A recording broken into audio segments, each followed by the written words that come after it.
নজর রাখবো পরবর্তী সংবাদে। বিরোধীদের নিয়ে বিস্ফোরক মন্তব্য মাতামারি বিধানসভা কেন্দ্রের বিধায়ক অভিষেক দেবরায়ের। প্রসঙ্গ যখন ত্রিপুরা সুন্দরী মন্দিরকে নিয়ে, একদিকে কার্যত বিরোধীরা কটাক্ষ করছেন যে গেরুয়া রং করা হয়েছে এবং সেই নিয়ে তারা একাধিক সময়ে প্রশ্নও তুলেছেন, তারই উত্তর দিয়েছেন পাল্টা আজকে বিধায়ক অভিষেক দেবরায়। তিনি বলেছেন যে কার্যত তিনি বিরোধীদেরকে তীর্যক করলেন চৈত্র মাস, তাই বিরোধীদের মাথা এখন ঠিক নেই। ত্রিপুরা সুন্দরী মায়ের মন্দিরের রং নিয়ে নানান কথা বলছে। মায়ের মন্দিরের রং রয়েছে লাল, প্রসাদ প্রকল্পের মাধ্যমে সেজে ওঠা চতুর্দিকে গেরুয়া রং করা হয়েছে। আর গেরুয়া রং হচ্ছে ত্যাগের প্রতীক এবং সনাতন ধর্মের ধ্বজ এবং রং গেরুয়া রং। তাই সেই কথাটাই নিউজ ভ্যানগার্ডকে জানিয়েছেন বিধায়ক অভিষেক দেবরায়। কি বললেন তিনি, শুনুন। মানে সকারাত্মক চিন্তা ভাবনা নেই, পজিটিভ চিন্তা ভাবনা নেই, মানুষের জন্য ভালো কিছু ভাবার মানসিকতা নেই, তারা তো এরকমই বলবে। দেখুন, আমাদের সনাতন যে সংস্কৃতি, আমাদের ধ্বজ, তার কালার কি গেরুয়া। কারণ কি? সন্ন্যাসীর কালার কি গেরুয়া। তার কারণ কি? একটাই কারণ, গেরুয়া রং স্যাক্রিফাইসের কালার, ত্যাগ তিতিক্ষার কালার।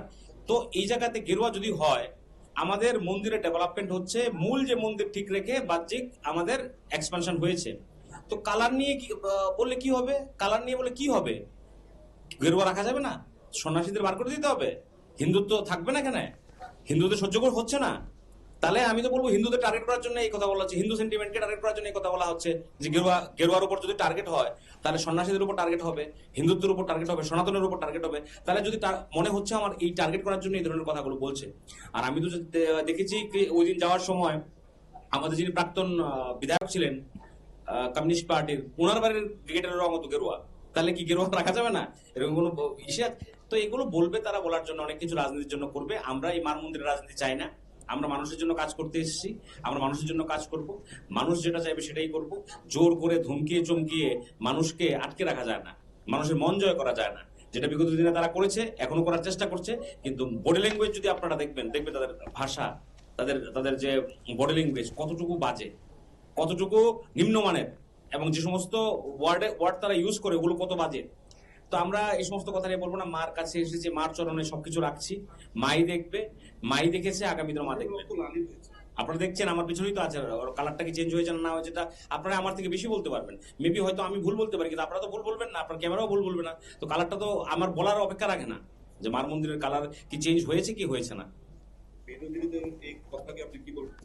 তো বলবো যে চৈত্র মাস, তো চৈত্র মাস, মাথা ঠিক নেই, চৈত্র মাসে মাথা খারাপ থাকে, তো এরকম হচ্ছে আর কি। এবং আবল তাবল বকছে, জনসমর্থন হারাচ্ছে, যত বেশি জনসমর্থন আছে তত বেশি বলছে। আমরা মা ত্রিপুরেশ্বরী পূর্ণভূমিতে অবস্থিত, আমরা মাকে মানি। মা যেটা, মা সবকিছু মাই করাচ্ছে, মা সব দেখছে, হিসাব তো মাই রাখবে এবং তাদের হিসাবও মাই দেবে। ঠিক নেই, মাথা তো খারাপ হবেই, চৈত্র মাসও চলে এসছে। আপনারা শুনলেন বিধায়ক অভিষেক দেবরায়ের বক্তব্য। অবশ্য বিরোধীদের মাথা ঠিক নেই এবং সেই সঙ্গে তাই তারা ভুলভাল কথা বলছে, এবং সেই সঙ্গে তিনি এও বলেছেন যে মায়ের মন্দিরকে নিয়ে রাজনীতি করছে বিরোধীরা। যে জায়গায় প্রসাদ প্রকল্পের মাধ্যমে নবনির্মিত যে কার্যত বিল্ডিং বা দালান ঘর তোলা হয়েছে, সেগুলির গেরুয়া রং করা হয়েছে। আর গেরুয়া রং হচ্ছে ত্যাগের প্রতীক। তাই সেই জায়গা থেকে বিরোধীরা সনাতন ধর্মের ভাবাবেগকে আঘাত করছে বলেও কটাক্ষ করেছেন বিধায়ক অভিষেক দেবরায়। নিয়ে নিচ্ছে ছোট্ট একটি বিজ্ঞাপন বিরতি, সঙ্গে থাকুন।